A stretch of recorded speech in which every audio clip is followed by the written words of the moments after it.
আচ্ছা, আসসালামু আলাইকুম।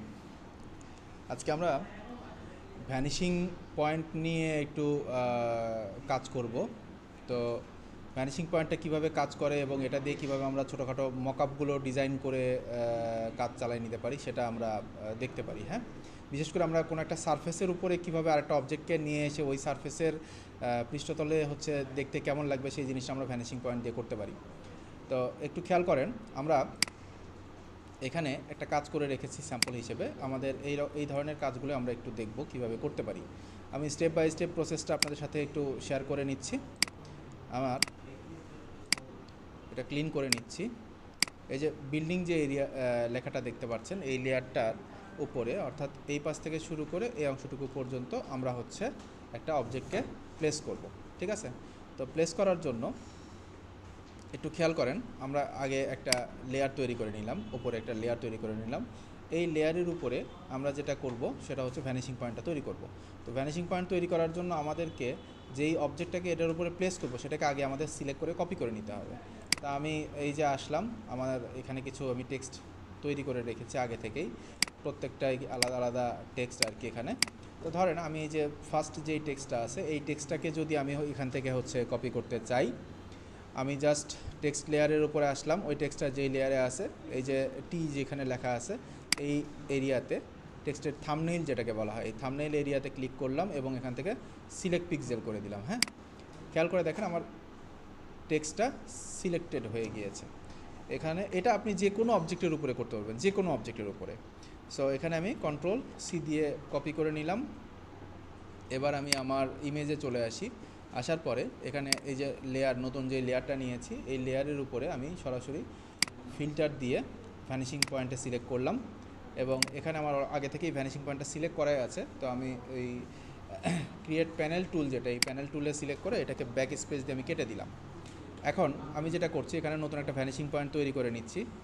এই যে ক্লিক, এখানে ক্লিক, এখানেও ক্লিক এবং এখানেও ক্লিক। ঠিক আছে? এরপরে আমি এটাকে যদি এদিকে একটু এক্সটেন্ড করতে চাই সেটাও করতে পারবো, সমস্যা নাই। আমি জাস্ট কন্ট্রোল ধরে আমি এই পয়েন্টটাকে একটু বাড়িয়ে নিলাম। যেহেতু আমার এই যে এই জায়গায় দরজার একটা জায়গা আছে, এখানে তো আমাদের কোনো পয়েন্ট বা বাস্তবিকভাবে চিন্তা করলে আমাদের কিন্তু কোনো ডিজাইন এখানে করা সম্ভব না এই দরজার উপরে। সো সেই জায়গা থেকেই আমরা এটা করছি। এটাকে একটু বাড়ালাম। ঠিক আছে? বাড়ানোর পরে এখন আমি যেটাই কপি করে রেখেছি সেই পয়েন্টটাকে আমি এখান থেকে এই দুটো পয়েন্টকেই সিলেক্ট করলাম শিফট ধরে। আমি কন্ট্রোল ভি দিয়ে পেস্ট করলাম। আমার লেখাটা দেখেন এই যে চলে আসছে। তো লেখাটাকে যদি আমি একটু ছোট বড় করে নিতে চাই, আমি কন্ট্রোল টি সিলেক্ট করতে পারি। হ্যাঁ, কন্ট্রোল টি দিলে লেখাটা আমার একটু ছোট বড় হবে। আমি এরপরে লেখাটাকে শিফট ধরে একটু আমার প্রয়োজন মতো, তো আমি এখনই এটাকে ছোট বড় করছি না, আমি খুব বেশি বড় রাখতে চাচ্ছি না, খুব বেশি ছোট রাখতে চাচ্ছি না, যেন লেখাটা ইজিলি বোঝা যায় এরকম একটা সেকশনে রাখতে চাচ্ছি। এরপরে লেখাটাকে জাস্ট ক্লিক করে ধরে আমি আমার প্রজেক্টে নিয়ে আসলাম। খেয়াল করে দেখেন, প্রজেক্টে নিয়ে আসা মাত্র লেখাটা কিন্তু আমার ভ্যানিশিং পয়েন্টের যেই দুটা মানে পয়েন্ট ক্রিয়েট করেছি সেই পয়েন্টগুলোর সাথে খুব ভালোভাবে ব্লেন্ড হচ্ছে।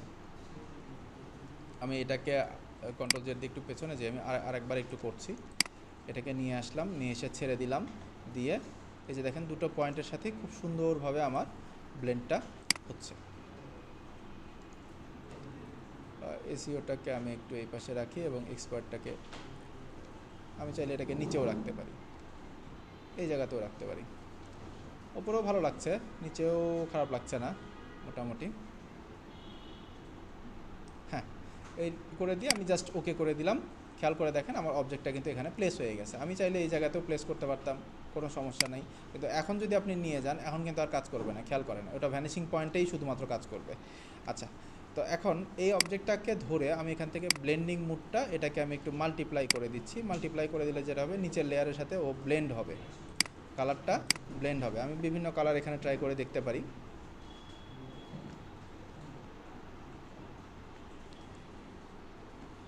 এই কালারটাও ভালোই লাগছে, খারাপ লাগছে না। দিয়ে এটাকে আমরা একটা ওভারলে দিতে পারি। এই কালারটা সিলেক্ট করে আমরা, বা এটাকে ধরেন নর্মালি রাখলাম, রেখে আমরা যদি এখান থেকে ব্লেন্ডিং অপশনে যাই, ব্লেন্ডিং অপশন থেকেও আমরা হচ্ছে এটাকে অ্যাডজাস্ট করতে পারবো। এখান থেকে ধরেন এটাকে আমি মাল্টিপ্লাই করে দিলাম, দেওয়ার পরে অল্টার ধরে আমি এই যে এইটাকে ভাগ করে নিব। হ্যাঁ, এখানে দুইটা মান মূলত হচ্ছে দৌড়াদৌড়ি করবে, একটা হচ্ছে স্টার্টিং আর একটা হচ্ছে এন্ডিং। তো আমাদের এই লেয়ার যেটা, এই যে আমরা যে লেয়ারে কাজ করছি এসইও এক্সপার্ট লেখা যে লেয়ারটা, এই লেয়ারে মূলত এই কালারটা ব্ল্যাক থেকে শুরু করে হোয়াইটের রেঞ্জটা হচ্ছে আমরা এখানে অ্যাডজাস্ট করতে পারবো। তো এটা হচ্ছে ব্ল্যাকের রেঞ্জ, এটা হচ্ছে হোয়াইটের রেঞ্জ, ঠিক আছে। তো হোয়াইটটাকে যদি আমরা এখান থেকে কমায় দেই, হোয়াইটটাকে কমাইলে এখানে তেমন কোনো পরিবর্তন আমরা লক্ষ্য করছি না, কিন্তু একটা নির্দিষ্ট সময় এসে আমরা পুরো অবজেক্টটাকে একবারে দেখেন বিলীন হয়ে যাচ্ছে।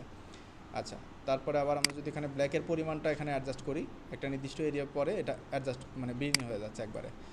তো আমরা এটাকে অল্টার ধরে একটু ভাগ করে নিয়ে আমরা এটাকে ওই পেছনের লেয়ারটা যেন ভিজিবল হয়, পেছনের লেয়ারটা যেন বোঝা যায়, সেই জিনিস রকমভাবে একটু অ্যাডজাস্ট করে নিচ্ছি।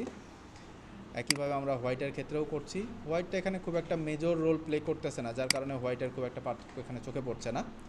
আমরা নিচের লেয়ার, এই যে আন্ডারলেইং লেয়ারটা কি? আন্ডারলেইং লেয়ার এই যে এসইওর নিচেই যে লেয়ারটা আছে, অর্থাৎ এই যে বিল্ডিংয়ের যেই ছবিটা আমরা দেখতে পাচ্ছি, এটাকে আমরা একটু ব্লেন্ডিং অপশন থেকে আমরা একটু অ্যাডজাস্ট করে নিচ্ছি, এবং মানে ডিজাইনটা যে দেয়ালের উপরে বসানো সেই জিনিসটা আমরা এখান থেকে একটু তোলার চেষ্টা করছি, মানে একটু ফুটে তোলার চেষ্টা করছি আর কি। এই যে এই পোর্শনটা দেখেন, ওই পোর্শনটা তো তাও বোঝা যাচ্ছে, আমার এক্সপার্টের এই পোর্শনটা কিন্তু আরও অবস্থা খারাপ। তো এইটাকে যদি আলাদা আলাদাভাবে করতে চান, আপনার বেটার হবে আপনি এক্সপার্টটা একটা অংশে রাখেন, এসইওটাকে আর একটা অংশে রেখে দুইটাকে আলাদা আলাদা ব্লেন্ডিং দিয়ে কাজটা করতে পারেন আপনি চাইলে। আমরা যেহেতু একই ইয়েতেই কাজটা করেছি,